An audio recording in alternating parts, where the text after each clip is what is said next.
Imagine moving into your dream farmhouse, quiet land, a loving family, a peaceful community.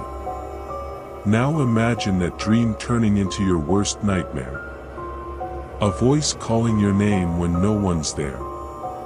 Unseen hands leaving bruises. A spirit that speaks, curses, and slowly hunts your family, until someone dies. This isn't just folklore. This is the Bell Witch haunting. One of America's oldest and most terrifying true hauntings. And tonight, I'll take you into that house.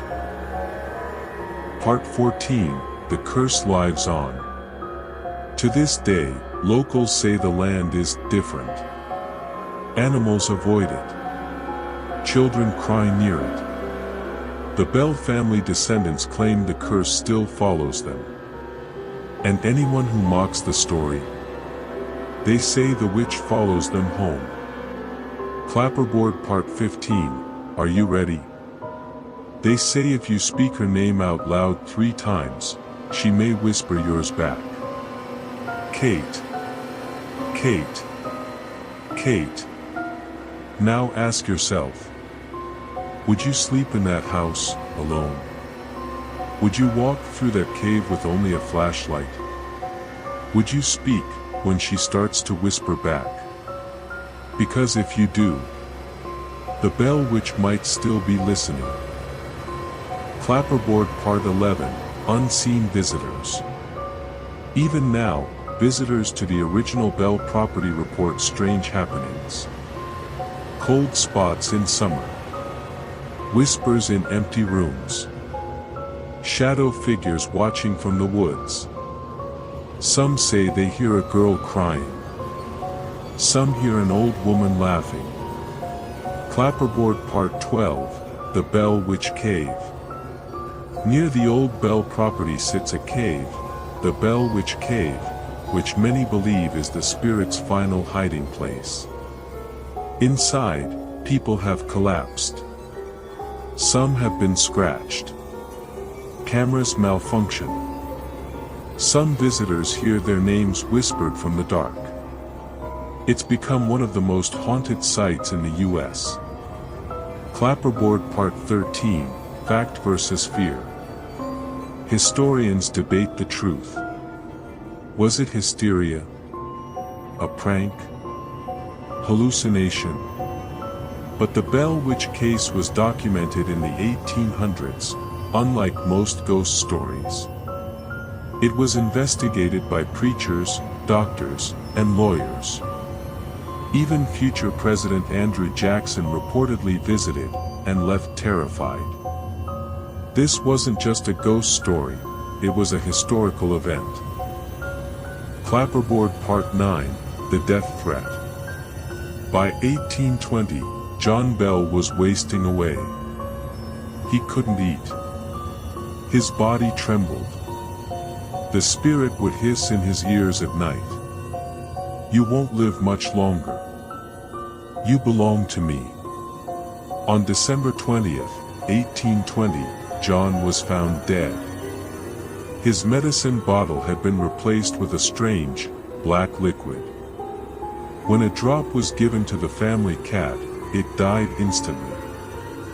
From nowhere, the spirit laughed and whispered, "I gave him that dose." Clapperboard Part 10, Aftermath. After John's funeral, the spirit quieted, but never truly left. It claimed it would return in 7 years, and in 1828, the Bell family reported hearing the voice again. Shorter this time. More distant. But real. Some say the land itself is cursed. Others say the witch never left. Part 7, Word Spreads. Neighbors began hearing the voices too. Curious locals visited the Bell house, and heard the spirit mocking them, calling out secrets it couldn't possibly know. A minister stayed the night. The next morning, his bed sheets were ripped to shreds. He left, pale and trembling. The Bell home became infamous. No one would come near it after dark. Clapperboard Part 8, Tormenting Betsy. The spirit seemed obsessed with Betsy. She was only 13 when it began. The attacks became relentless, slaps, choking, whispers in her ear. When Betsy became engaged to a young man named Joshua Gardner, the haunting escalated. The spirit screamed whenever he visited. Objects would fly across the room. Betsy finally broke off the engagement, and the house grew eerily quiet for days. It wasn't love the spirit wanted, it was submission. Part 5, Bruises and Bites. Betsy Bell became the spirit's favorite target. Her face would swell, and handprints would appear on her skin.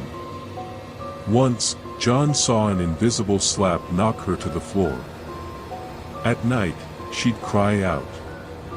"She's in my room. She's sitting on my chest." John himself began suffering. Headaches. Spells of paralysis. His health was declining. The family had to face the truth, they weren't dealing with an ordinary ghost. Clapperboard Part 6, A Name Emerges. The spirit finally identified herself. Through chilling, growled words, she said, "I am Kate Batts. And I have come to kill John Bell." Kate Batts was a real woman who had once argued with John over a land deal. She had died years earlier. Locals remembered her as eccentric. Some said she practiced witchcraft. Whether it was really her or not, the voice claimed the name. And the attacks grew worse. Clapperboard Part 3, Something in the Walls. Weeks passed.